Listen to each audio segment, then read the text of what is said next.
There's no such thing as justice with what you did to my daughter and what you have done to my family. I have bust my ass for over 20 years to raise the best possible angelic light worker kids that do nothing but good.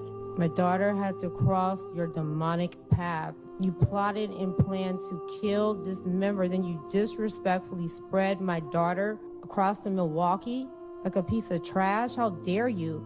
My daughter was everything.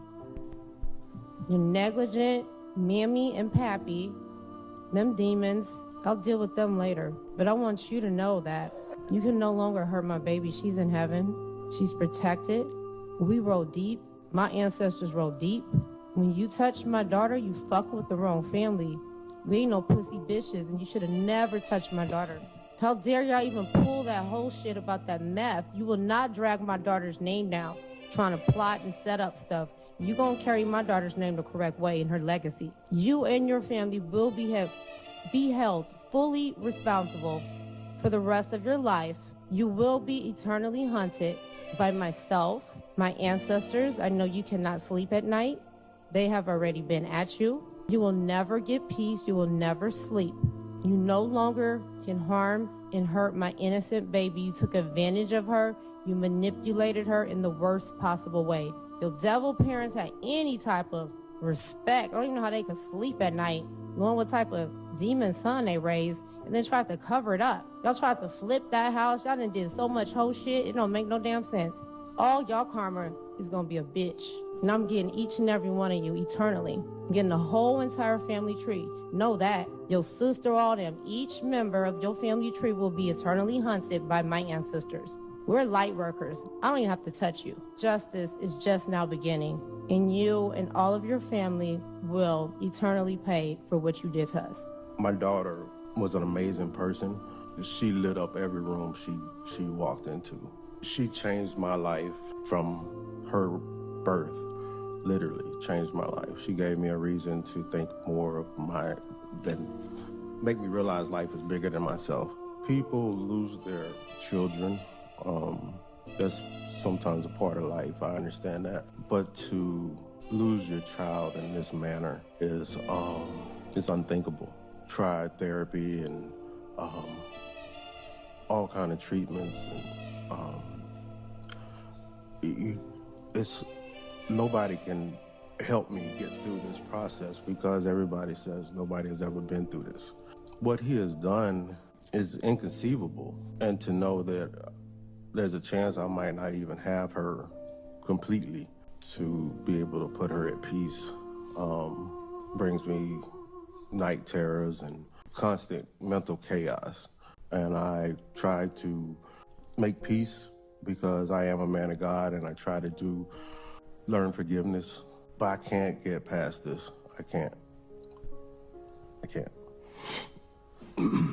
On April 1st, 2024, Sade Robinson went to work at Pizza Shuttle like it was any other day. She had that job for a while. The day began like any other day. She left her apartment on Commerce Street, went to work, and then later on in the day was texting with the defendant, and they agreed to meet up after she got off work around 5 p.m. They went to Twisted Fisherman. They were there from shortly after 5 p.m. to 6:30 p.m., and then they went to Duke's on Water, Sade driving them both in her Honda Civic, and they stayed there until about 9 p.m. They left Duke's on Water. They went to Maxwell Anderson's house at 3161 South 39th Street. Again, Sade Robinson driving her 2020 Honda Civic, and they remained in his house for several hours. And what we know is that while at his house, Sade became incapacitated. She was grabbed, groped, had her clothing removed until she was removed from his house around 12:45 a.m. going into April 2nd. She was taken from the defendant's house by the defendant in her own car and driven around the county, and the defendant chose to ultimately go to what was his secret beach at Warnemont Park and dispose of Sade Robinson in the early morning hours of April 2nd. He took her body down to the shores of Lake Michigan. He cut her up into pieces and disposed of her in the lake, mostly in the lake. And then he took her car, left Warnemont Park, drove to the north side of Milwaukee, set her car on fire on 30th and Lisbon. In the course of doing that, in the course of disposing of her vehicle, he also discarded her left leg in the 31st and Galena playground, just a couple blocks away from where he set her car on fire. He calmly walked away and walked to a bus stop and returned home by a bus, Milwaukee County Transit bus, and then went about his life as if nothing happened. He went to work that day at Dugout 54. Later that night, April 2nd, Sade's right leg was found on the shores of Lake Michigan at Warnemont Park. Shortly after that, on the night of April 2nd, she was reported missing to police. For the next several days, as her family and friends wondered where she was, there were searches underway, and additional remains of hers were then recovered at the 31st and Galena playground.